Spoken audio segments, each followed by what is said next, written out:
There are many different ways to play Minecraft, and a very clear example of this comes from the game's different game modes. Currently there are 5: Survival, Creative, Adventure, Spectator, and Hardcore. Everyone has their preferred ways to play. Generally I stick to Survival and Creative, but there are also a lot of people out there who enjoy playing other modes. Okay, well mostly just Hardcore. I don't think you're gonna find anyone whose favorite game mode is Adventure. But what's interesting about these game modes is that there are actually some exclusive features to each one. Recently I made a video covering Bedrock exclusive features and how much I wanted to see them in Java, and you all seem to enjoy it quite a lot. So today, I thought it'd be fun to do a similar thing, but for one of the game modes. Creative mode obviously gives you unlimited access to every item in the game. However, what some of you may not know is that there are a lot of features here that you can only access in creative mode. This can be seen through exclusive items in the creative inventory or special features that can only be accessed through commands. However, not all of these exclusive features really make sense to stay in creative mode. A lot of them would actually work quite well in survival, so today I thought it'd be fun to cover some of these creative mode exclusive features and how I think they should be implemented into survival mode. That means I'm not going to be covering stuff like command blocks or structure blocks, since they obviously don't fit in survival. Also, I'm sure you can get some of these features through glitches, but shut up, I don't care. There are actually quite a few features in this video that I had never even heard about before, so I really hope you all enjoy this look at them. If you do, please make sure to leave a like and subscribe to the channel, and let's jump right into our first feature.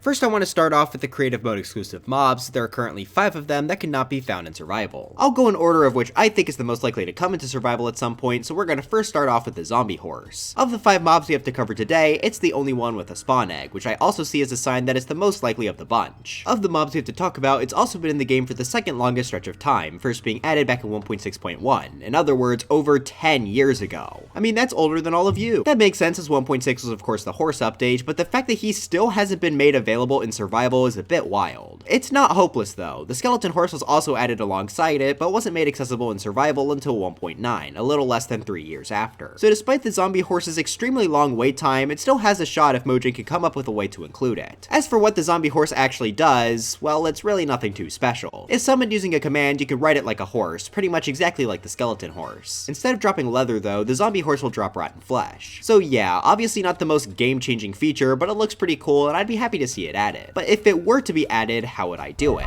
Here's my proposed idea. In Minecraft, you could of course find villages, which are one of the game's major structures. However, there is a 2% chance that any village you find will actually be what's known as an abandoned village. This will have all of the villagers be replaced by zombie villagers, and the buildings will be slightly worn down with cobwebs. Now this is a really cool feature, but why am I mentioning it? Well, in villages, certain structures will actually be able to spawn in mobs that aren't just villagers. That includes horses, which will spawn in these special pens. So what if, instead of still spawning horses in abandoned villages, it would spawn in zombie horses? I think that would make finding this super rare structure even more exciting, and I imagine of my ideas, it would be one of the simplest to implement. I know that I would definitely be on the lookout for one of these just to find a zombie horse. It would be extremely rare, but I think that's better than being completely inaccessible. Alright, on to mob number 2, we have the Illusioner, which I think is the most complicated of the bunch. This is an illager, so it's of course hostile to the player, and when it sees them, it'll give them the blindness effect.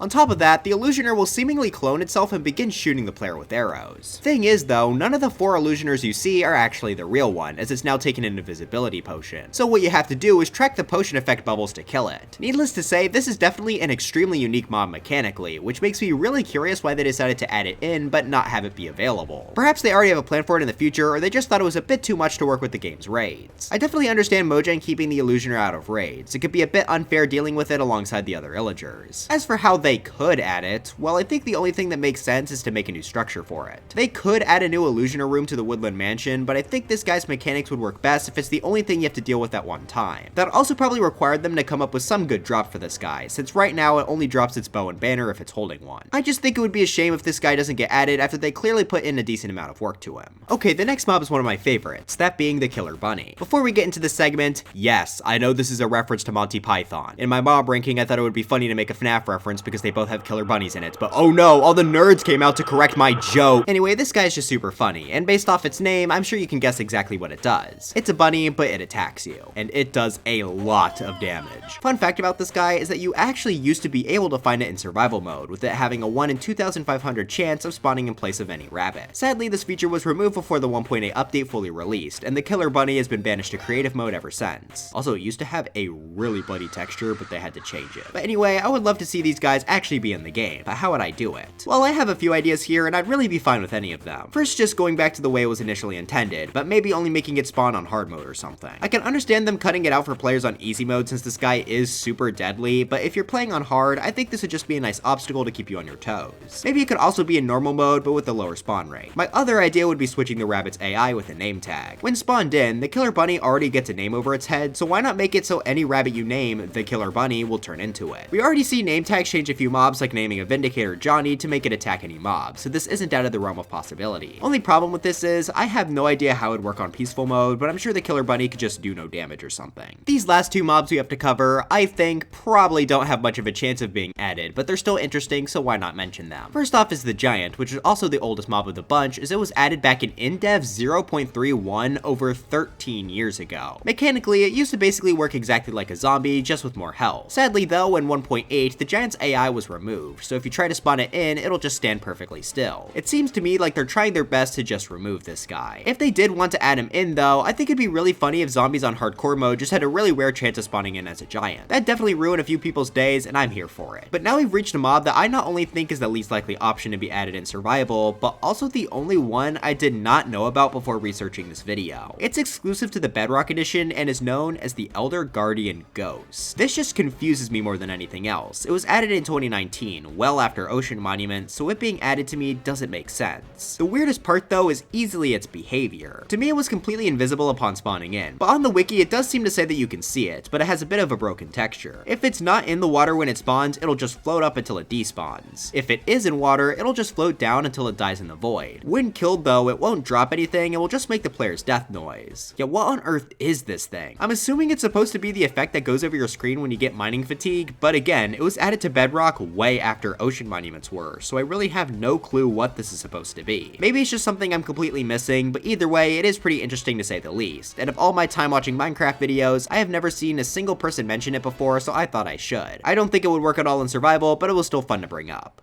Now that we're done with the mobs, I think we should move on to the closest thing to them being entities. Starting off, let's talk about something I've mentioned in the past, that being armor stands. Now obviously yes, you can get these in survival, but in creative mode you could do a bit extra with them. Instead of only being able to hold onto armor pieces, creative mode lets you add on arms which can hold any item in the game. On top of that, you can even pose the armor stand any way you like. And for any stone slab haters out there, you can also remove the bottom slab. This allows for so much more customization, and I really don't see why some of it isn't in survival mode. Well, I should make a correction here, Java survival mode, as Bedrock Edition actually already lets us have both arms and pose our armor stands in survival. Every armor stand just comes with arms by default, and by clicking them you can change their pose to one of several different presets. I think this should just be in the Java edition. It's way cooler, so this is exactly how I would implement it. If they really want to keep armless armor stands though, then maybe they can add a new crafting recipe for an armor stand with arms by just having two sticks like this. That seems unnecessary to me, but however it has to happen, I'd love to have these in survival. Our next entity related feature actually has to do with paintings. There are currently 26 accessible paintings in survival mode. These are always really cool decorations that can spruce up a wall that may be a bit plain without them. Having more options though is always nice, and did you know that there are actually 4 different paintings in creative mode that you can't get in survival? They're not even in the creative inventory, the only way to get them is with the summon command. So let's take a look at these 4 paintings. First up is fire, then we have water, followed up by earth, and finally we have wind. I actually quite like these paintings and I'd gladly put some of them in my builds in the future, but how exactly would I implement this into survival? Just let them be available by placing a painting down. I really do not understand why they went through the effort of making these only for them to not be used at all. Just let them be available, it's as simple as that. The last entity I want to mention for today is actually one that I think makes sense to not have in survival, but I wanted to mention it anyway. In the game already, there are several different variations of the minecart. There's the standard minecart, hopper minecart, TNT minecart, chest minecart, and furnace minecart. Each of these have their own unique uses, making them valuable in survival mode in some way. Okay, except the furnace minecart, that one's kinda useless. But did you know that there are 2 other minecart types that you can only get in creative? First is the command block minecart, which like I said, isn't really what this video is about, but the second one is actually a spawner minecart. This would work exactly like a spawner, but it could be moved on rails. This is a very interesting feature, but also one I think makes sense to stay in creative. This is definitely a more debatable stance than the command block minecart though, so let me explain. Spawners in Minecraft are very interesting for many reasons, but one of the main ones comes from the fact that they can't be moved in any way. That means farms using them will have to be at the location where it spawned. Personally, I think that's pretty interesting as it forces you to build around the world's restrictions. I can understand why some would like to be able to move spawners using pistons or silk touch, but I think that'd be a bit overpowered. Then you could just get 100 spawners in one place, and that's just a bit too game breaking for me. The spawner minecart is all about being a spawner that moves, so if it were added, then I think people would be able to make some pretty game breaking farms. Maybe they could severely lower the spawn rates of mobs that come from these, but I think it's best if they just stay in creative mode. If they really want to add it to survival though, then I guess the best place to do it would be replacing the cave spider spawners with these minecarts and mine shafts, since aesthetically it would fit pretty well there. But now it's time we move on to some miscellaneous features. First, I want to start us off with player heads. Currently, there are 6 mob heads you can get in survival mode, those being the skeleton skull, zombie head, creeper head, piglin head, wither skeleton skull, and dragon head. These are some of my absolute favorite decoration blocks in the game, so much so that I almost always play with a data pack on that adds in heads for every other mob in the game. In order to get these heads, the first 4 can be attained by killing the mob using a charged creeper. Wither skeletons have a rare chance of dropping their skulls, and the dragon head can be found on end ships. On top of these 6 heads though, there exists a player head in the creative mode inventory. Normally it just looks like Steve, but using commands you can make it look like any other player's head in the game.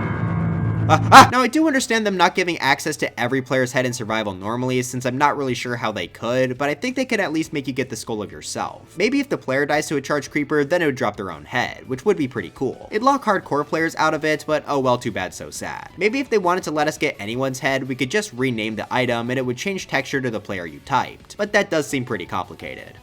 Wait, that's not Mario. I always play with a player head drop data pack on anyway though, so this won't affect me too much. One small item that I always forget about is the knowledge book. If you give it to yourself in creative mode, you'll notice that it's the exact same book that can be found while crafting. That's because this book is actually used to unlock crafting recipes. By typing in specific commands, you can apply certain recipes to the book, and then by right-clicking, you'll instantly learn that recipe. Now for people who have been playing this game for a long time, having the knowledge book in survival wouldn't really change too much since we already know what we want to know, but I think putting knowledge books in certain structures could be a nice addition for new players. Obviously, the whole reason we have a crafting book at all is so that people don't have to waste so much time looking things up, and I think giving people access to the recipes would not only help with that, but also show people that blocks exist at all. Not everyone keeps up with every single feature added, so being able to find a crafting book for a new item would be nice. Again, it won't really affect us experienced players, but helping to make the game a bit more clear is never a bad thing. A feature that's more of an Easter egg would have to be the ability to place blocks on your head. With the item command, you're able to put any item in the game on your head slot. This could lead to some fairly funny results, but what's also interesting is that certain blocks are actually placed in a unique way to sort of match a different type of headwear. If this is done with a copper rod, it gets flipped upside down to make it look like a robot's antenna. If done with a banner, it'll be placed on the exact same way it is on a pillager. If done with an end rod, you'll get a unicorn horn. And if done with a fence gate, it'll look like you're wearing glasses. Now obviously, I definitely understand why these aren't in survival mode. It would be a bit weird putting on non-armor pieces. However, I think it'd be cool if an exception was made for these Easter egg blocks. It'd basically be like how you can wear a pumpkin, so I just make it so where these blocks have the ability to be placed on your head. It wouldn't have any practical function, but you can't deny that it would be pretty fun.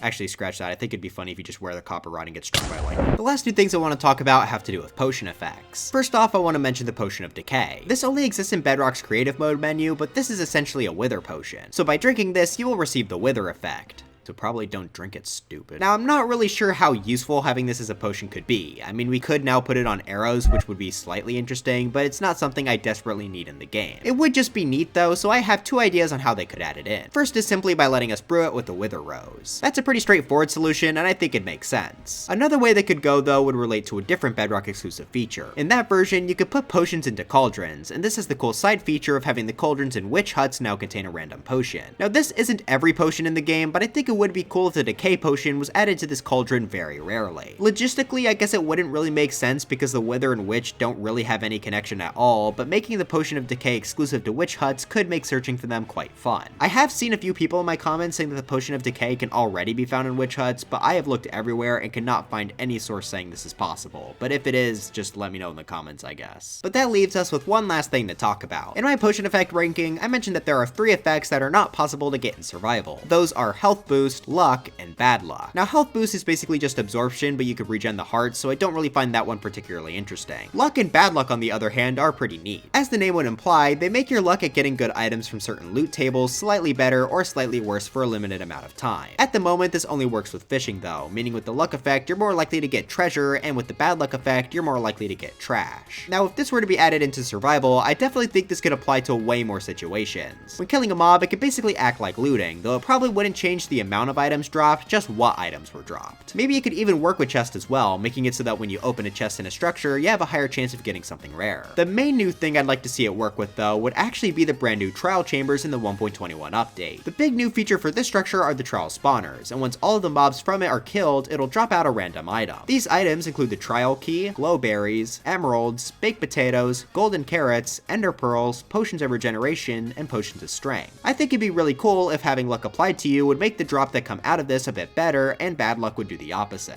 Now, outside of what these effects could do, how could we maybe obtain them? Well, for bad luck, I think the trial chambers are once again a good spot for them. There are already dispenser traps that can shoot out poison, slowness, and weakness potions, so why not throw on a bad luck potion in here as well? Of course, you would also be able to obtain this potion using a fermented spider eye on a good luck potion, but now we have to figure out how we would brew that. The obvious solution would have been the rabbit's foot, since a lot of people think it's a good luck charm in real life, but since that's used in the leaping potion, we'll need to come up with something else. I think the best thing they could do is add a new plant that could be brewed to get it, mostly because that could in turn give the sniffer more of a use, as it would be exclusive to it. If they don't want to add a new item though, they can just make it be brewed with amethyst shards. Why not? However they decide to do it, I'd really like to see the luck effect come in the future.